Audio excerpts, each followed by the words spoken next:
Welcome to the Living Medicine podcast, where we talk about ethical medical use of psychedelic psychotherapy, teaching skills, examining the issues, and interviewing interesting people.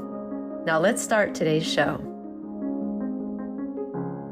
Hi, this is Dr. Signe Goldman, your host for Living Medicine, where we interview clinical and medical professionals in the evolving ketamine and psychedelic-assisted psychotherapy space. Recent interviews we've done are with Ron Siegel from Harvard on mindfulness and psychedelics, and Dick Schwartz, the founder of Internal Family Systems, on non-ordinary or potential spiritual content in psychedelic sessions. So please check those out. Today, we have part 2 of Sandy's recent interview with Michael and Annie Mithoefer. If you haven't heard the first half of that interview, please check that out in our prior episode. Enjoy.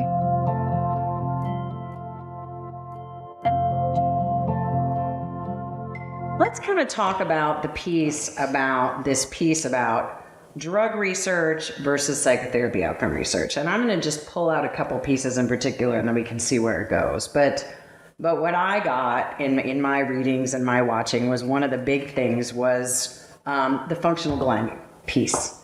Like, that in drug research, that it is that, ideally the patients, the participants, they don't know which they got. They don't know if they got the placebo or the medicine, and they can't tell. Mm-hmm.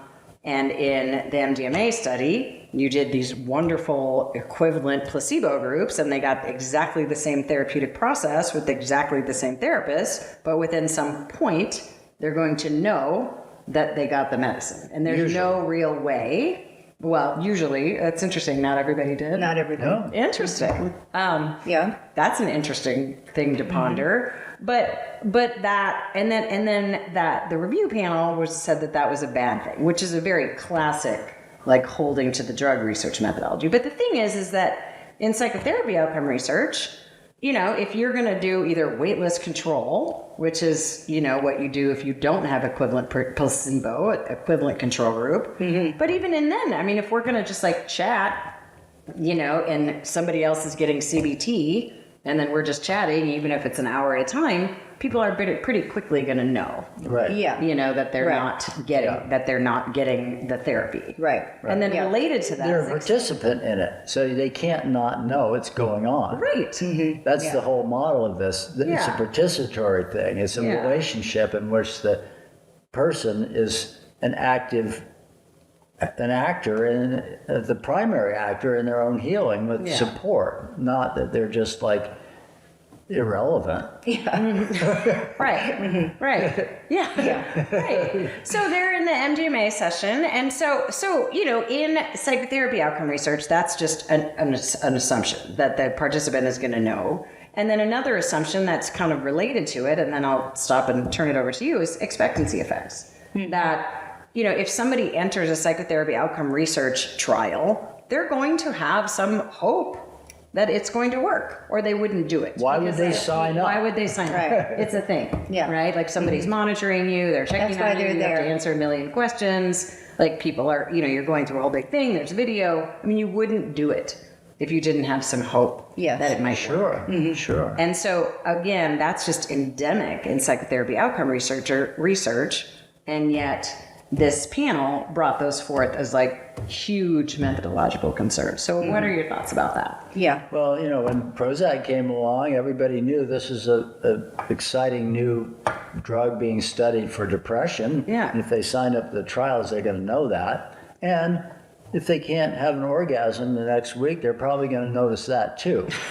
So the blinding in many drug studies is a challenge. But, science is about figuring out how to discover what's actually going on and figuring out a method to discover that. Yeah. It's not about figuring out this is how we discover things, and so we're only going to look at anything that doesn't fit in this way of discovering things. We can't research. Yeah. That's basically what it would amount to. It would mean, you can't do any meaningful research with psychotherapy because you can't, So it just doesn't make sense. It presents new challenges. There are many Which we things went that you through. can learn with a double-blind controlled trial, but there are other things you can't learn with a double-blind controlled trial, and that's what we're coming up against. And we had so many discussions with FDA about this, trying to solve it.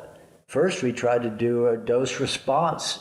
Well, the first study was just a placebo, inactive placebo. Like you just be hanging out, chatting. Yeah. You would, Well, no, but I you'd be mean, doing therapy, we do but the they same would therapy. not get anything. But the placebo was not, because we Was did some inactive. studies The with placebo low dose. was inactive in the first phase 2 study.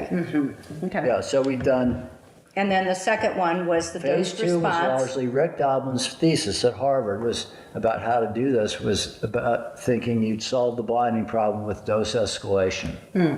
So starting with a Starting lower with low dose. dose, progressively higher doses, you find out, the more of the medicine you take, the better they do. Right. That shows, even if they're unblinded in all cases.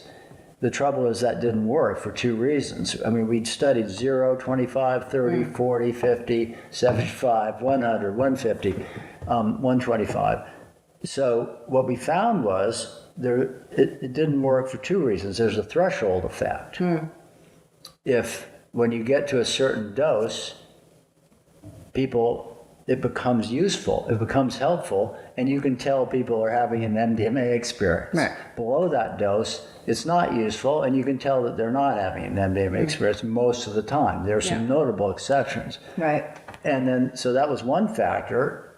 And the other factor was we used low doses of MDMA because they're documented confounds with other things, Ritalin, niacin. People have talked about all those. They've all got confounds, and they don't work that well for blinding. Yeah. The low dose MDMA improved the blinding somewhat, but it made people more anxious, and they did worse.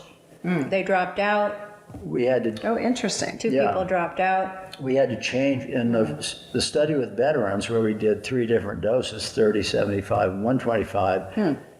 We had to amend the protocol partway through because that people had to go through 3 of whatever they were randomized to. So it was months and 3 MDMA sessions, and we found after 2 people had the 30 milligrams, it was just too difficult. Oh, interesting. One of them dropped out, and then so we changed it to only 2 sessions with the first dose, which was okay scientifically because of where our outcome measure was. But we saw at the end of that study, same 2 therapists, with the low dose MDMA, we had people improved with therapy plus low dose, but they only improved half as much as they did with therapy plus inactive placebo. Oh, interesting. So they told us it made them more anxious. They complained, they dropped out, and we saw the people who didn't drop out, it interfered with the therapy. So when we had discussions with FDA, we discussed that. We could use low-dose MDMA, but it would advantage our product. Well, so in that is drug research methodology. Right? Like you're Exactly. looking at different dose and, tracking the patients and adjusting the protocol accordingly, keeping above and beyond all else, do no harm. Yeah. And the fact that you start to seeing these adverse effects and stop immediately, like to me that, once again, that's following the most strict of drug protocols, is it not? Yeah. Yeah. And we concluded with FDA, this was an in-person meeting where we hashed this out among others. We decided there is no solution beyond very well blinding the raters. Yeah. Not the adherence raters, but the outcome raters. So the people doing the CAPS, PTSD scores were all very well trained, remote. All is done remotely, and they never saw the same participant twice. So the raters didn't know where So the they raters were not the therapists. The raters were, They were not working even, with the they were participants. and they knew hundreds of nothing. thousands of miles away. Right. Okay. And they did not know the whole protocol. We kept parts of it hidden. And they didn't know where the people were in the protocol. They didn't know if it was- Except that if the first session. Yeah, they had to know if it was a baseline CAPS, but after that, they had no idea how many sessions they'd had or what they'd had. People were instructed and reminded 3 times during the outcome ratings, don't say anything that would reveal to your rater whether you've had a session, what it was like. Don't say anything about that. Just talk about the symptoms that the rater wants you to. So, and that seems to really speak to another one of the critiques, which is, that the therapist and the research team was so incredibly biased that they were overlooking adverse effects. And I mean, that is a really significant effort to keep these raters blinded. They don't know anything about it. Right. Right. I mean, right? I don't know what else. Well, you couldn't do something. Yeah, right. and the FDA couldn't figure out anything else for us to do. We couldn't figure So out you did anything what else. they said, And we had a special protocol session, which is an extra step.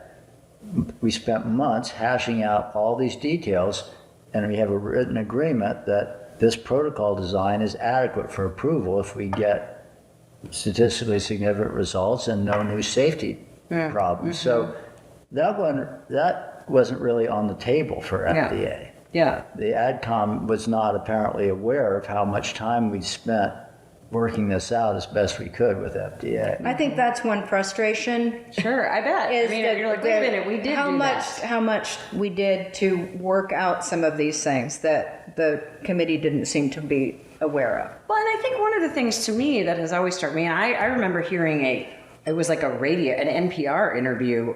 It was probably after the stage 1 or maybe stage 2. It was a long time ago, where it was this panel of researchers who were dissecting the data, and one of them was for it, and the other 3 were like, we honestly came to this panel expecting, we really want to hate this. We do not want to give people drugs to feel better. And because we are methodologists, we cannot. This methodology is so rock solid that we really can't poke holes in it. And I would imagine that you designed it knowing that it was going to be under the most incredible scrutiny ever. We did. We did. So you're not going to leave a rock unturned. Yeah. And from the beginning, Rick Doblin, we've all known that, but Rick has specifically said often, we got to do this better than anybody else. Yeah. We got to be more rigorous. Right, exactly. And we also got to look for the harms too. He bought primates for George Riccardi to do the toxicity studies with MDMA when George Riccardi was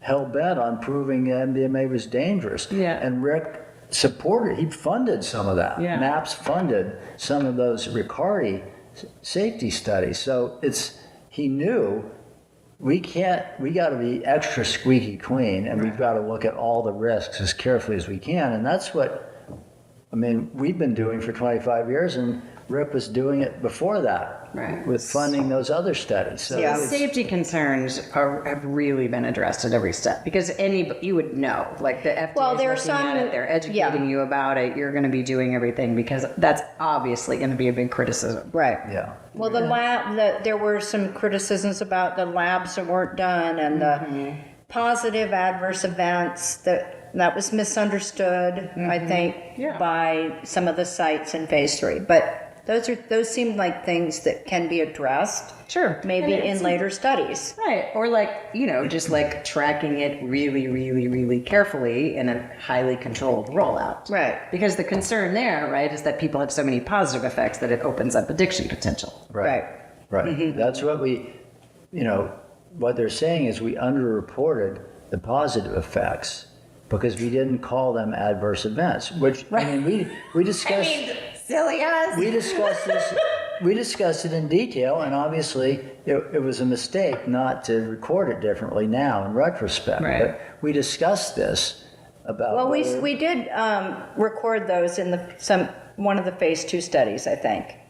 We did record some of the positive things. But not as adverse events. Not as adverse events. Yeah, they were expected features, and we'd take note. We had a checklist actually in the beginning about if they were feeling positive mood too, but we did not report them as adverse events because we didn't think of them as adverse events. Well, and it's super interesting because I'm developing a theory, and that's a total separate conversation about what psychedelics really. One of the big change agents may very well be positive affect tolerance, increasing people's capacity to feel safe, to feel good, feeling good. Yes. And so I suspect that is a direction the field is going to go in, and Rick Hansen growing the good, that's and it takes. So it's not really an adverse effect. It's an expected. It's something you're hoping for. Right. It's another mismatch in why this is confusing people now, because we use the SUDS, the subjective universal distress scale, every 90 minutes during the session. We did that because the IRB required us to do it, because they were afraid people are going to be getting upset during the sessions. Yeah. Ironically, so we said, okay, fine, we'll track it. Yeah. Ironically, if people had never gotten upset, we would have thought that, the IRB was concerned it'll be bad if they get upset. The reality was, in this model, if they never got upset and they never dealt with anything difficult, it probably would be a problem. Well, I mean, right. If you're bullied to do, I mean, I'm a trauma therapist. Like, some people get worse before they get better. Usually. You have to learn to experience. You have to learn to, be in the present moment, to be able to be in your body, to be able to feel your emotions, to be able to go through either events or just be in relationship with others. That's what recovery is. Right. Yes. And there isn't a world in which you can't have some upset during Any that trauma time. therapist can tell you that. Right. Yeah. Yeah. So I want to just mention one other piece, and then we'll move into the therapeutic model, because there was another piece too about expectancy effects and selection bias. And again, I just want to just note, that is again endemic in psychotherapy outcome research. Yeah. Can I say something more about the positive thing? Yeah, please. Because I think they do have a point. Even though we didn't report it that way. Yeah. I get what they're saying in a way, because, we had that one very egregious situation with the phase 2 study in Canada. For those who don't know, that was where there was sexual abuse of a participant. Right. Not during the MDMA session, but while the person was still enrolled in the study. It was terrible. The therapist and his wife was the co-therapist. That was terrible. And it happened once. So I don't want to make light of that at all. And the fear that I understand is that people start feeling really good, and then they're more vulnerable to being manipulated by the therapist. Right. And I think the other thing that can happen is the therapist can get ego inflation, because this amazing healing is happening in front of them.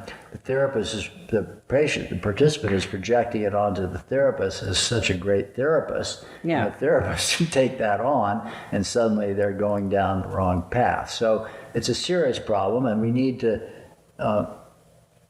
we obviously need to be careful of that, and that would be the reason for looking more rigorously into the positive emotions and whether, where are the risks of that. Oh, great. So I love that. I That's just a want great to say point. that's fair enough. Yeah, Don't really, object sure. to that. Well, and to me, when you say it that way, especially, it seems like a solvable problem. It is. Train, educate, train, and track. Really, really carefully. And, we have ethics boards and we have review boards, and this stuff happens. Therapists have sex with patients. It's like the most common thing brought up in front of the ethics boards. We don't want that. Definitely not, but it happens. Obviously, but it does happen. And it's unfortunate that it happened in this one occasion. And it's useful, as you say, to look at it. And it's a solvable problem. Yeah. And we hear that some other people have said they've been harmed. The public commentators said that.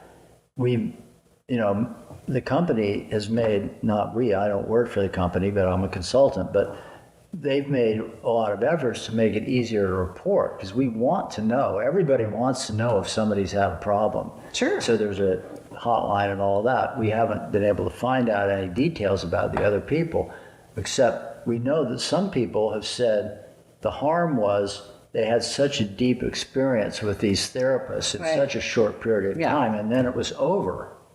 So I get that too. That makes There are so real much ethical sense. questions about how long should we keep doing blinded controlled trials with these medicines. Once we've got enough data to reassure us enough, we need to figure out another way to study it in more depth. Right. Like adaptive real world trials or something, there may be Or when a patient can continue with the therapist. Right, yeah. And that would be a real world application. Like, as a real world therapist, I'm not going to be You're like, not going to say and tomorrow. done. Yeah, right. right. No, and how we get that paid for is, continues to be a question, but I just wouldn't do that. So ironically, these are artifacts of the research design more than there are problems with MDMA. Right. Some of these things.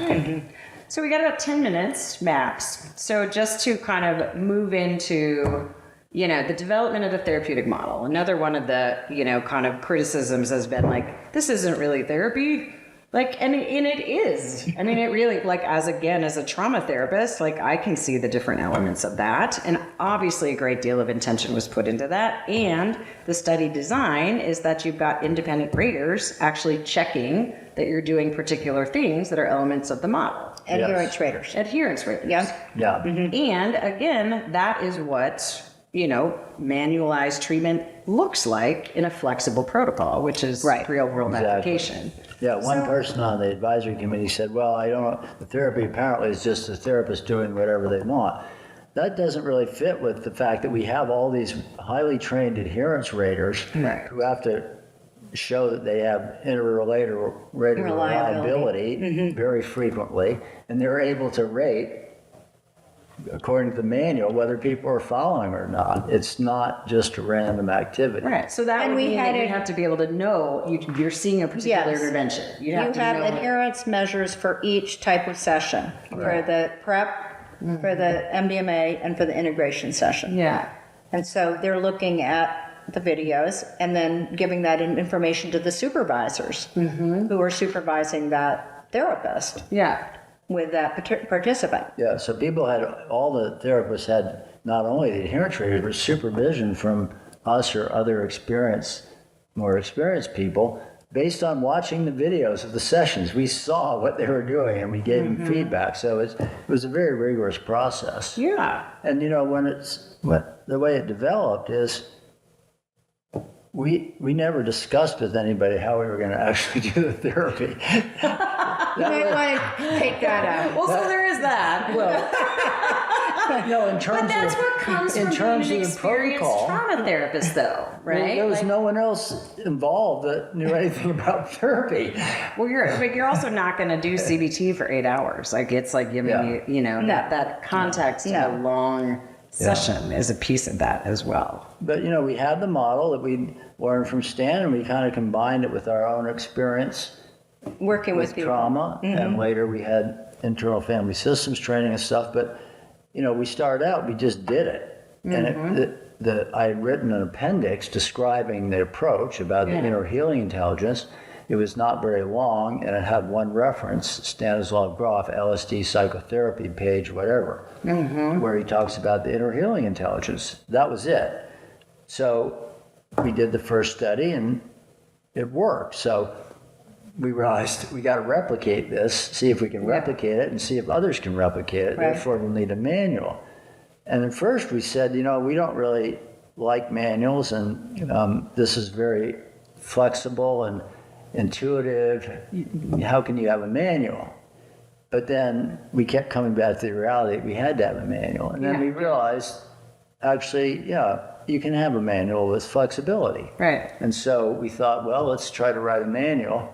And so what we did was, Rick hired June May Roos, a psychologist who's a friend now, to watch. Well, we had audio and then some video of our sessions for the first study. She watched them all and took notes. So her goal was to see if we were doing what we said we were doing, and to give examples if we were, and then discuss it if we weren't.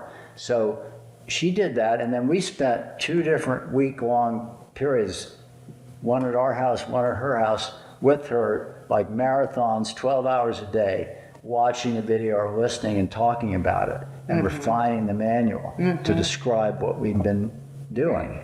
Yeah. And because what we realized is, there's a lot of flexibility, but it's not random, and we can describe the important principles of what we do. Right. And I mean, again, in my training, back in the 50s or whenever people first started to try to research psychotherapy, it was the same thing, like, oh, we can't manualize it. We can't manualize the magic. Right. People think that they're doing something unique, but you have to. And out of that comes theoretical development, and out of that comes efficacy and being able to look at different elements of the treatment. And, that's where that can all go.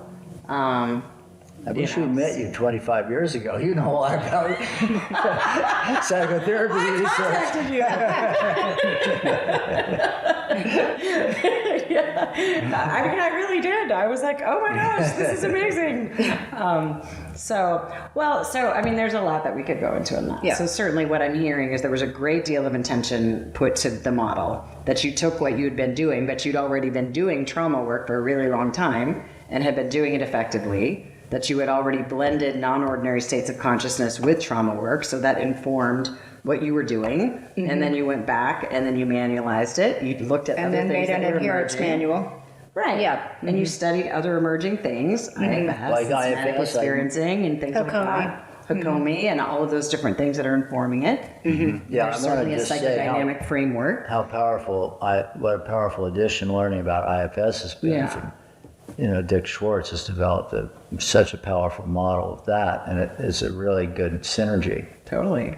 Well, and so, paying attention over the years to what's emerging and then adding in what you think, working. I mean, that Sure. is the scientific method. Right. And so I just, once again, just really, really honor that, what I see as just like an incredible attention to psychotherapy outcome research methodology. I don't know anything about drug research methodology, but I know something about the scientific method. Yeah. And so, I see that at being every step of the way. So, Well, thanks. I'd like to say one more thing about the therapy.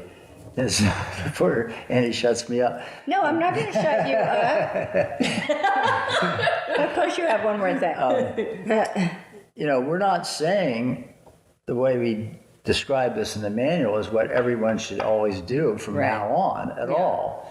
We're not asking that people only use this method with MDMA if it's approved. right. We know people are going to innovate, and there probably are better ways, and there certainly are different ways. Yeah. What we're saying is these are some foundational principles that others have learned before us, and we've learned, many people have learned about using this kind of medicine or this kind of approach to shifting consciousness. People have learned some very important things about that over many years. Stan Grof has told us when he first gave people LSD in Prague, he had his white coat on, his stethoscope, and the clock, and they were sitting at a desk. They didn't know. He was a Freudian and biological psychiatrist. Right. He paid attention to what was happening and adjusted accordingly. So would we want to throw out all of that, these very intelligent, highly trained scientists and psychiatrists and psychologists, the things they've learned over decades about important principles of working with this kind of state? No, we don't want to throw that out. We've learned a lot from them. We've added some to it. We want people to have a grounding in this foundational understanding of the potential of these medicines and the potential for something unexpected to happen. Well, and the fact that, it's 40% improvement in the placebo group, correct? So the therapy itself is having a clinically significant effect on the placebo group. Absolutely. Among people who, in most of the studies, most of the people had lots of treatment with therapy and medications and had PTSD for years. And as you said, there's something about an 8-hour session. Yeah. I think that was a big part of it. time, too. People would really, and something about The relationships. respecting the inner healing intelligence and the relationship. But Yeah. So what else would you like to share? Right, we've covered research methodology, we've covered your origin stories, we've covered some of the journey here, we've covered some of the methodology pieces, we've got the final approval meeting. I don't know what, if it's the final or what that is, but there's another meeting coming up with the FDA in August. well, that's their deadline. Okay, well, one thing I would like to say is that, if we do get approval, we also want to be careful. Yeah. We've always been really worried about the importance of training and making sure people get trained to do this, and then supervision or consultation and mentoring. I mean, I didn't know how to work with this when I first did it.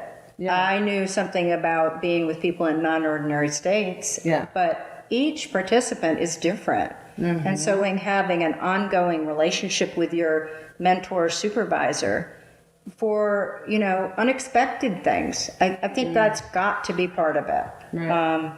And, the people that say you don't need much therapy, like with psilocybin, and, I don't want it to go that way. Yeah. Well, and that's such an important piece. Is like, I agree, like that we need absolute careful attention. As a person who does training and who also does psychedelic therapy with ketamine, I'm better than I used to be at working with ketamine after 20 some years of having done psychotherapy. Like, I've learned a lot. There is a lot. Well, that's just like any doctor, any nurse, anybody. Yeah. You learn from experience. Yeah. And we've learned over the years, we've done lots of trainings with several thousand therapists, and we've noticed that it's much easier to train an experienced trauma therapist how to work with MDMA than to train someone who's familiar with non-ordinary states but doesn't have much experience with trauma. So it just points to how important the therapy is. Right. Yeah. It's not different from supporting people with trauma the way every experienced trauma therapist already has experience in without MDMA. It's not that different from that. Right. Yeah. Well, I love that. So the emphasis on being careful, like I heard, embedded in the discussion, like that there were some important points about like tracking the positive effects and what are we concerned about. And, that there were some points raised and that you'd like to see some follow up on that. I love that. Yeah. Right. And so maybe there can be some good coming of that we can know how to be even more careful. Sure. So. Yeah, we don't want to blow off the concerns at all. Yeah. And, And it's exciting. It would be, really wonderful for people, for the patients out there. Well, and I'm hearing on social media, like, veterans, there's an outcry, like, don't keep this from us. Well, they've already taken it into their own hands. Yeah. Right. And that's the danger. So, as luminaries in the field, as some of the most influential people, like within this whole domain, and we're taking into account the need for training and supervision and, careful rollout and tracking it really carefully.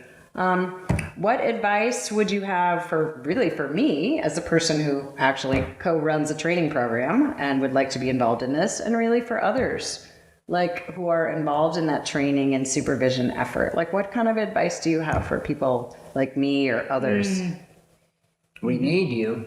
That's not advice, but I think well, you're already doing it. You're doing ketamine trainings, and if MDMA is approved, you'll be capable of doing MDMA training. So I think for those people who, in your position, who have a lot of experience, my advice would be figure out how to develop a local or regional center where people can not only get training, they can get ongoing supervision, mentorship, community, and an ongoing relationship with the center. I think that's the best way to ensure safety. If there's a community of therapists and their mentors, if somebody starts to go off the rails, there's a more chance someone can help them with their problem before it becomes a disaster. So, and maybe part of that community too would be having a program where people who couldn't afford, who don't have insurance, because we don't know what's going to happen with the cost, the access. We don't know about the insurance. We know that there's a code. But having some kind of a patient access. Some kind of fund that increases a wide range of access. That's a whole huge problem. But people need like a community after they have these experiences. Oh, for sure. So that they, have people they can talk to. Sure. Integration circles. And therapists too. Like, I mean, it's a thing. Right. When you're like working with non-ordinary states, even when you're not on the medicine, like you're in a non-ordinary state. If you're meeting with the client and you're attuned, that in and of itself is its own thing. So. And there is the risk that people get too attached to the medicine and don't understand what you're saying is often more happens during the integration period than during the MDMA session. It's just so important that's one of the messages that I'm advising you to carry forward. Yeah. Is making sure people don't forget how much is not happening in the MDMA session itself, but is happening as it continues to unfold. And the center could offer ways to integrate meditation, breath work. Different types of non-ordinary states. Yeah. I mean, I see that with ketamine. It's like people are just like, oh, give me that medicine. I'm like, no. Like, preparation, medicine, integration, that's the process. We can't shortchange any of those. Yeah. Right. So And I think, can I say one other thing? Yeah, please. I mean, this might sound grandiose and ridiculous, but I think we all know that the mental health system, psychiatry and psychology needs radical change. Yeah. We got a pretty pathetic situation going on with how we're doing with treating people that are suffering with mental health. Yeah. And it hasn't been getting better very fast at all. In fact, the numbers are getting worse. Right. So a big change is needed. This is not just another drug. This is a totally different approach to healing, not that we've come up with, but that we're bringing forward. Right. That's where the real lesson is. Yeah. We need to shift the whole system toward serving and supporting people's inner healing capacity, rather than just handing out drugs to them or telling them what they need. And that's a huge lift. So I think, in a way, we're at a point, approval's going to come sometime, whether it's August or not, we don't know. We hope so. Right. It'll come for psilocybin soon too, I'm pretty sure, and others to follow. But the crossroads is going to be how the system likes to not change and likes to suck everything into the way it's already operating. Yeah. And there's, you can already see it. Right. People wanting to kind of minimize the therapy or get rid of the psychedelic effects. Or How can all we these have 8 things. hours How can this fit into what Right. we're doing? Yeah. Well, Two what you're therapists. doing is not working very well. And this is different, so you're going to have to do it differently if you want to do it. Right. And so I think we're at a battle for Middle Earth, is how I think of That's what it feels like to me.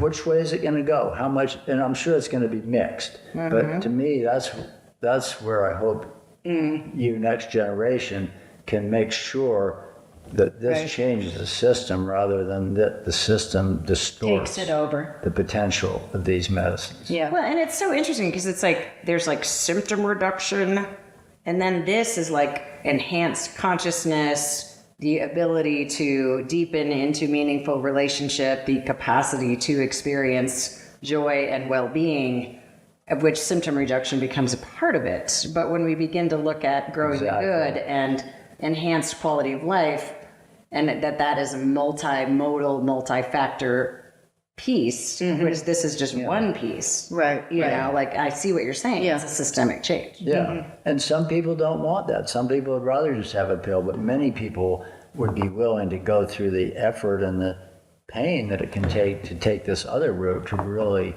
develop. So people should have the right to choose between those two approaches. Right. Any last thoughts, future directions, things you'd like to see? No. Great. This has been great, Sandy. You all are just such a joy. Thanks for doing Thank you it. Take so your time. much. Well, thanks for your thoughtful Yeah. questions and ideas. I mean, I'm just deeply humbled, deeply honored, and so grateful of all that you all have done for the field, and that's brought us to this moment and the way that's impacted my life personally and professionally. So thank you. Thank you. Thank you. That touches me.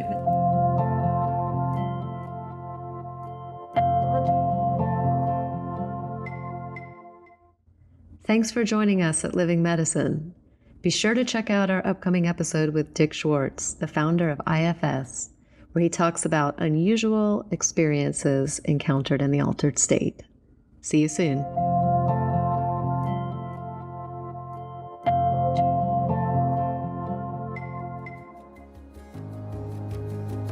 Thanks for listening to Living Medicine. We'll see you again next time. Be sure to click subscribe to get future episodes.